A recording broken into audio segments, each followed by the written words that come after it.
person interested in football and soccer, it's highly likely you've seen or heard about Ted Lasso. Ted Lasso, a quirky collegiate American football coach, was first introduced to us a few years ago in a few TV spoofs when NBC secured the broadcast rights to the English Premier League here in the US. In 2020, the unassuming, soccer-naive, comedic sketch character came to life in his own hit show. Hello everyone, this is Rev Brad, and you're listening to the Soccer Chaplains United podcast from the Touchline. As a football chaplain of some 20 years, I thought I would share some lessons from Ted Lasso. Now, just a quick caveat. I've listened to a couple things about Ted Lasso, namely some of the influences and resemblances from John Wooden's coaching philosophy. I know about some of those things, but I've purposely stayed away from listening to too much of the commentary around the show, other than a Brené Brown podcast with show actors and producers Jason Sudeikis and Brendan Hunt. I don't want to over-spiritualize or idolize Ted Lasso, but I do want to offer a chaplain's view into some of the positive pieces from what we see on the screen that I believe are largely missing from the game and sorely, sorely needed. So whether you're an athlete, a coach, a staffer with a beautiful game, I think this series will be fun, creative, and have a little bit of everything for everyone around the game. One other note, I'm recording a bunch of these episodes so that during busy points in the MLS season, there can still be a weekly podcast even if I can't get a guest or have a particular topic. So if you're listening regularly, when you hear the Ted Lasso theme music at the start of the pod, you can go ahead and skip forward to the 2.5-minute mark and skip this intro and our typical podcast theme roll. Thank you for listening to the From the Touchline podcast. Here we go with the lesson from Ted Lasso. Space, and he's found the back of the net. Just a little off foot, thinking he's going to go far post. Not strong enough with his right hand. Whips that one in. Far post, almost made him ends, and they have. He has the hat-trick. The second in his career. The third of the night. The hat-trick hero. Talked about you're not going to be able to sustain that kind of pressure. To the corner. Goes towards the near post, and you're at the angle, and what a goal!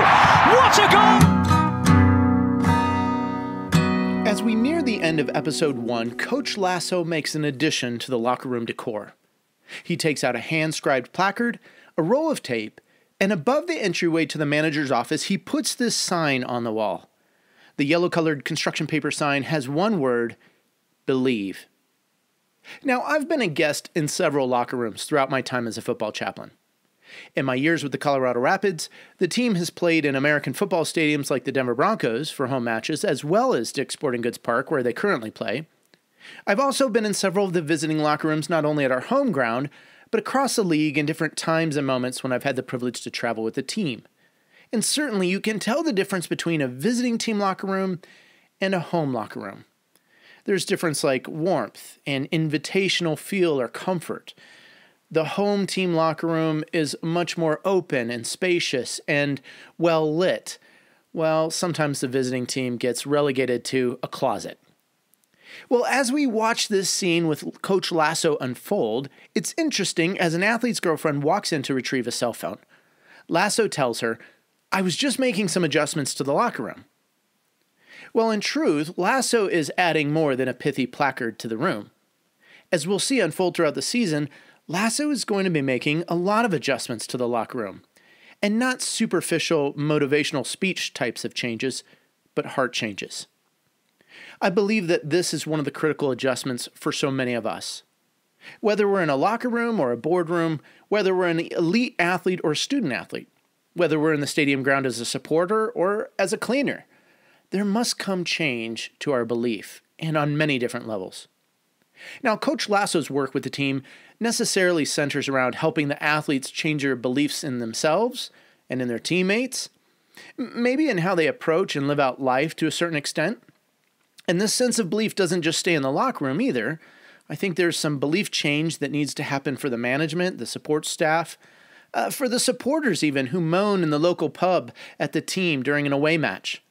Or for the young girl that Lasso dribbles a ball with in the park and on his way into the stadium ground. All of them have different needs in their life, different points where they must learn to believe, and sometimes to believe differently than they already do. As a football chaplain, one of the layers of belief that I work in is to help people believe the right things about God. Sometimes they need to believe differently. You see, we all carry these different ideas about God. Some of them are good, but many of them are wrong or they fall short of the truth. Let me give you a quick example. In the Bible, God is often referred to as Father, and he's referred to or referenced in the masculine sense. Many times people have had a poor example of father in their earthly dads, if they even know who their earthly dad is in some cases. And so what happens is we often translate this up to God. And we can develop some bad or wrong beliefs about God from the failures, the hurts, and the pains that we've experienced from our earthly fathers.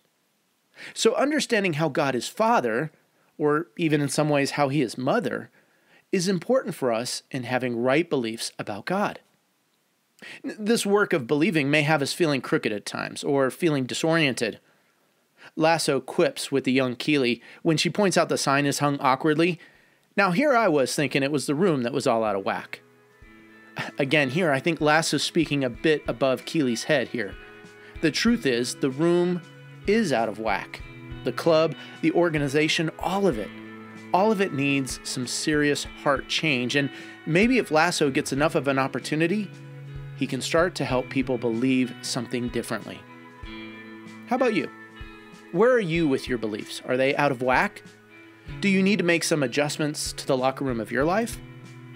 Maybe you've got some wrong beliefs about yourself, your teammates, your friends, your spouse or partner, about God, about the church, about faith.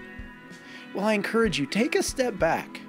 Take a deeper look at yourself, at those around you, and consider the places and spaces in your life where you need to believe.